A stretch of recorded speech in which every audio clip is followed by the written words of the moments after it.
remembering some of the things that were coming from like middle schools and elementary schools that are banning braids, beads, and all these things that we know are culturally Black. You know, we know that little Black girls are wearing, you know, cornrows and all these things. And the language is that, oh, it's distracting. But like, what are your thoughts around the messages that are being sent, you know, around banning these types of hairstyles? For me, I'm not gonna lie.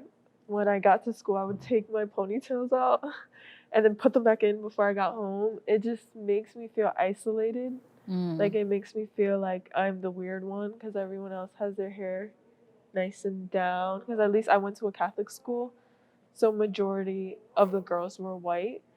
So it definitely made me feel alienated, and I couldn't even have my hair exactly how I wanted it because, you know, I wasn't comfortable. It also structurally makes Black girls and boys feel like they're less than, like they're not beautiful or handsome or worthy, by banning breeds and braids and stuff. And when you're a little kid, all you want to do is like fit in, have fun. But when you're constantly being told like you're ugly, you're ugly, you're ugly, you start to actually believe it. And so it brings on this cycle of continuous self-hate for your hair. And I just think that when you're small, you should be treated with respect and love and told to embrace your natural hair and embrace who you are, your skin, love every bit of you.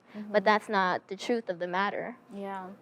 Well, as I was listening to you, I remember this video that went viral. I think it was in the summer. Did you all see that video of the little girl? She was like 3 or 4, a Black girl, was getting her hair done. And she ended up saying, you know, I forget, the person who was doing her hair wasn't her mother, but like a family friend was doing her hair. And she was like, oh, we're going to do your hair like this. And she was like, it doesn't matter. I know I'm ugly. And she said it as a matter of fact, right? Like I think she was 4. And, you know, this woman doing her hair was so shocked. And she was like, oh my God, don't say that. You're beautiful. And the little girl started crying, right? She's 4. She's 4. So when we think that kids at a younger age are not internalizing these messages, it's very false, right? But what has she heard in her very short life to believe that, you know, the fact that she believed that she was ugly, right? She said that like as a matter of fact. And it was heart-wrenching. Look, I started tearing up just now because I remember it very vividly. I started crying when I watched the video because, like, I know, like, because, like, you know, the woman was comforting her after her. She's like, you know, like, no, don't ever say that, you're beautiful. I started crying because I'm like, I felt that. Like, I felt her. I felt how, like, you know, she has never heard that before. Like, she really broke down because she really believed that. And this woman telling her she wasn't was, like, refreshing. So, like, I can't imagine, because I have a little sister. She's 10. Like, I can't even imagine. I tell her all the time because she has long, like, curly natural hair also, and like I always tell her, I'm like your hair's, you know, I'm like, your hair's so pretty, I love it, like you're so cute, I love you, like, you know, I want to instill that in her because like I had a lot of self-esteem issues growing up. So I just want to make sure like she never feels that way. I want her to make sure she knows she's beautiful, that she, you know, she's perfect the way she is. Yeah, absolutely. And so my daughter is 3 now, right? So, you know, similar to the girl in the photo, she's very aware of her, like, of her body, of her hair.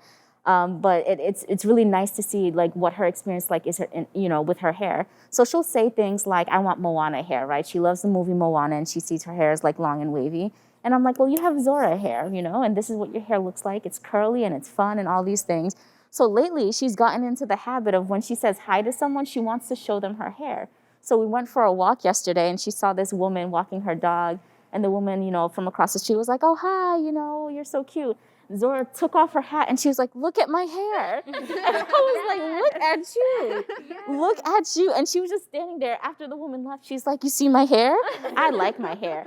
I like your locks, mommy. I love locks. Can I have locks? And she's just so like, she's paying attention to all of that. So that was a moment where I was like, you know, I really loved that moment, because that's something that I'm trying to be mindful of. And you know, for the folks that are around her, like if you're not about validating that or supporting that, you don't need to be around her. Right. You know, again, the messaging, the conditioning starts very, very young, and it's important, you know, the messages that we share and, you know, how we surround them with love, so that, you know, as they get older, they are reminded of this, you know, this is something that's reinforced.